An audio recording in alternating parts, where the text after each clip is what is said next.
Pope Francis canonizes the Archbishop of San Salvador, Monsignor Oscar Onofre Romero, on Sunday, October the 14th. It will be one of the most important ceremonies of his pontificate.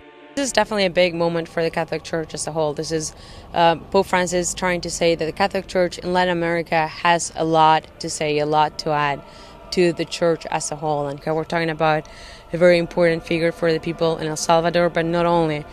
Definitely entire of Central America has been touched by the life and the faith of Archbishop Romero. Oscar Romero was born in 1917 and became a priest at 24. He was named Archbishop of San Salvador in 1977 when the country was going through a tough civil conflict. It was a terrible moment. The government of El Salvador launched a fierce repression against the left to kill the guerrillas. Trade unionists, politicians, and even priests and nuns were killed. The Archbishop of San Salvador denounced the violence on both sides and asked them to abandon their weapons, for example in this homily the day before his death. Yo quisiera hacer un llamamiento de manera especial a los hombres del ejército. Hermanos, son de nuestro mismo pueblo, matan a sus mismos hermanos campesinos y ante una orden de matar que dé un hombre, debe de prevalecer la ley de Dios que dice no matar.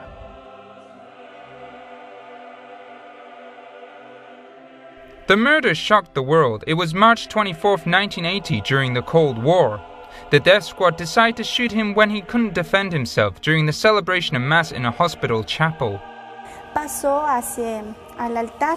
He went to the altar to start the consecration. In that moment, you couldn't even hear the noise of the vehicle. You only saw it come in. Some witnesses say that the murderer came out and shot him from one side of the church. He was shot in cold blood and was only 62 years old. With gestures and words, Romero denounced the injustices of the totalitarian regime of El Salvador. This is why many call him the Bishop of the Poor. He was all about supporting the poor, but given the reality of El Salvador at that time, being with the poor meant being with the country. Archbishop Oscar Romero, since his death in 1980, has been a hero of the Church of the Poor. I think every Catholic around the world who dreams of a church that is vitally engaged in defending the underdog, defending the oppressed, standing with those who are getting their teeth kicked in, they look to Oscar Romero. He was a priest of deep and simple faith. The church recognizes him as a martyr killed in the hatred of faith because he didn't surrender his faith.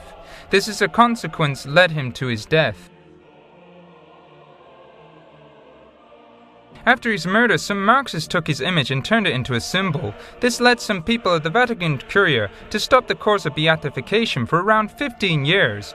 The accusation that he was a communist came at a time of strong polarization. It was the most common accusation of someone who was close to the weakest and the poorest.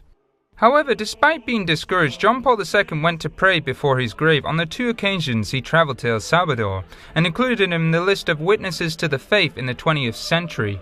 Benedict XVI also said he considered him a saint in one of his conversations with journalists on a plane. Interestingly, the Anglican Church has already included Monsignor Romero in its list of saints. His statue is in Westminster Abbey as one of the 10 martyrs of the 20th century, along with Dietrich Bonhoeffer and Martin Luther King.